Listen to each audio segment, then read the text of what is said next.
जी भगवान। प्रणाम भगवान। प्रणाम भगवान। एक लघु ग्रंथ स्वामी विवेकानंद जी का, और इसका नाम है भगवान श्री कृष्ण और भगवद गीता। तो माधव भगवान की आवाज़ में सुनते हैं, इस पर डिस्कशन करते हैं। जी भगवान। ओम श्री गुरुवे नमः। ओम शांति शांति शांति। भगवान श्री कृष्ण और भगवद गीता। भगवान श्री कृष्ण और उनका संदेश। हिंदुओं के मतानुसार विश्व चक्राकार तरंगों की भांति गतिमान है। विश्व चक्राकार तरंगों की भांति गतिमान है। बहुत बढ़िया। वह एक बार उठता है और उन्नति की पराकाष्ठा प्राप्त कर लेता है, तदनंतर उसका पतन प्रारंभ होता है। कुछ समय तक वह इस प्रकार अवनति की गर्त में पड़ा रहता है, मानो पुनः उत्थान के लिए शक्ति संग्रह कर रहा हो। अच्छा, सुसुप्ति में। सागर की भीमकाय तरंगों के समान निरंतर उत्थान और पतन, पतन और उत्थान, बस यही विश्व की गति है। यही विश्व की गति है। ऊपर नीचे, ऊपर नीचे, ऊपर नीचे, तरंग की भांति। समष्टि के लिए जो विधान सत्य है, वह व्यष्टि के लिए भी सत्य है। अच्छा, क्योंकि समष्टि और व्यष्टि एक ही चीज है ना? मनुष्य समाज के सभी व्यापारों में भी यही तरंगवत उत्थान और पतन की गति है। राष्ट्रों के इतिहास में भी इसी उत्थान और पतन की कहानियां हैं। बहुत सुंदर। वे उठते हैं और गिरते हैं। उत्थान पतन के बाद पतन काल आता है, और पतन के बाद पहले की अपेक्षा और अधिक शक्ति के साथ पुनरुत्थान होता है। निरंतर यही उत्थान और पतन का चक्र चलता रहता है। बहुत बढ़िया। ये असत का रहस्य है। असत का रहस्य। बहुत सुंदर बोला। असत का रहस्य है। धार्मिक जगत में भी अनवरत रूप से यही क्रिया चल रही है। अब धार्मिक जगत को लपेट लिया। धार्मिक जगत में भी यही चल रही है। कहने का मतलब पूरे असत का ही यही रहस्य है। बिल्कुल। व्यष्टि हो या समष्टि हो, देश हो, है ना, या क्या बोलते हैं, विराट हो, कहीं भी हो, उत्थान पतन, उत्थान पतन। तरंग की भांति। भाई मैं आत्मा समुद्र हूँ, और ये विश्व आदि हमें तरंगे हैं। तो तरंगों के भांति से उत्थान पतन होता रहता है ना जी। तरंगों में उत्थान और पतन तो होता ही रहता है जी। धार्मिक जगत में भी अनवरत रूप से यही क्रिया चल रही है। प्रत्येक जाति के आध्यात्मिक जीवन में पतन और उत्थान के युग होते हैं। जब जाति की अवनति होती है तो प्रतीत होता है कि उसकी जीवन शक्ति नष्ट हो गई है, वह छिन्न भिन्न हो गई है, किंतु वह पुनः बल संग्रह करती है, उन्नति करने लगती है। जागृति की एक विशाल लहर उठती है, और सदैव यही देखा जाता है कि विशालकाय तरंग के उच्चतम शिखर पर कोई दिव्य महापुरुष विराजमान है।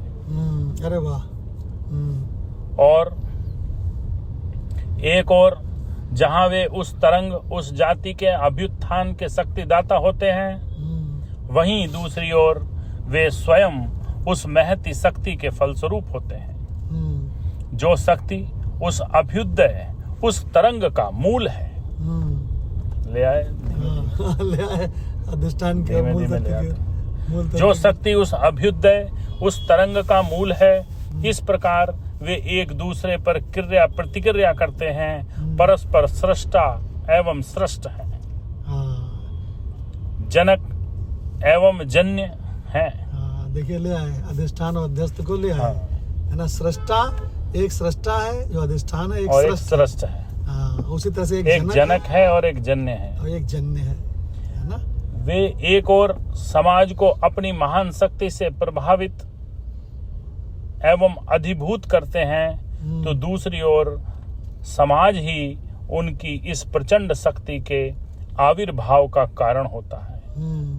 ये ही संसार के महान विचारक और मनीषी होते हैं। ये ही दुनिया के पैगंबर, जीवन दर्शन के संदेश वाहक, ऋषि और ईश्वर के अवतार कहलाते हैं। हम देखेंगे कि मानव जाति के इतिहास में विश्व के कल्याण के लिए जो अवतार हुए हैं, उनका जीवन कार्य प्रारंभ से ही निश्चित रहा है। उनके जीवन का सारा नक्शा, सारी योजना उनकी आंखों के सामने थी और उससे वे 1 इंच भर भी न डिगे। अरे वाह वाह, बहुत सुंदर।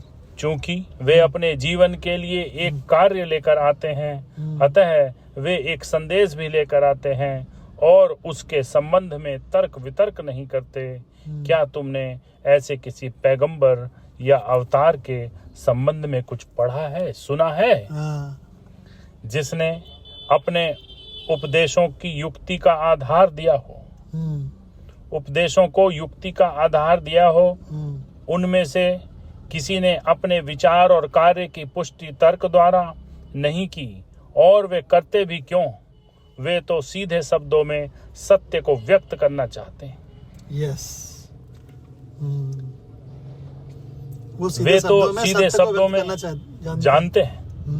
वे तो सीधे शब्दों में सत्य को व्यक्त करना जानते हैं। उनमें सत्य के दर्शन की क्षमता है और है उसे दूसरों तक दिखाने का सामर्थ्य। अरे वाह वाह, बहुत बढ़िया, बहुत सुंदर, बहुत बढ़िया लाइन है।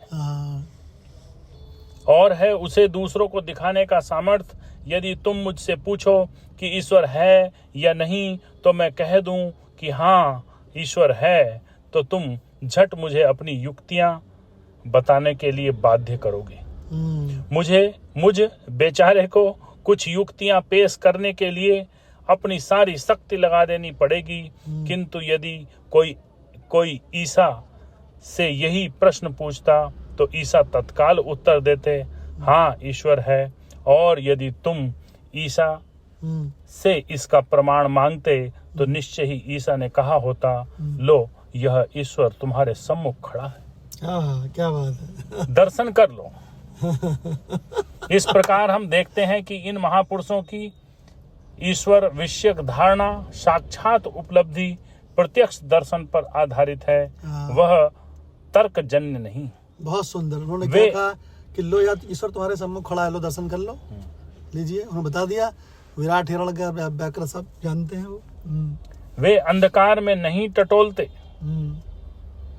वे तर्कजन्य नहीं। उनके कथन में प्रत्यक्ष दर्शन का बल होता है। बहुत सुंदर। जब मैं इस मेज को प्रत्यक्ष देख रहा हूं, तो फिर कोई भले ही सत युक्तियों द्वारा चेष्टा क्यों न करे, इस मेज के अस्तित्व में मेरा विश्वास नष्ट नहीं हो सकता। बहुत बढ़िया। जो साक्षात ईश्वर का अनुभूति कर रहा है, उसको कोई लाख कह दे ईश्वर नहीं है, क्यों? वो कहते कैसे नहीं है, क्यों भाई, वो तो अनुभव में ही है। इस मेज के अस्तित्व में मेरा विश्वास नष्ट नहीं हो सकता। इसी प्रकार इन महापुरुषों की अपने आदर्शों, अपने जीवन कार्य और सर्वोपरि स्वयं अपने में अटल श्रद्धा होती है। क्या बात है। अपने में स्वयं अपने में अटल श्रद्धा होती है। इन दिव्य पुरुषों को जितना आत्मविश्वास होता है, उतना अन्य किसी को कभी नहीं। ओम शांति शांति शांति। पार्ट 1 हो गया इसका। ये भगवान कृष्ण की तरफ ले जा रहे हैं धीमे धीमे। तो एक्चुअली देखिए, पूरी भूमिका बना दी। उन्होंने कहा वो उनका अप्रोच होता है, ना कि केवल बातचीत होती है ना। अप्रोच होने से वो कह देते हैं उसको स्पष्ट रूप से।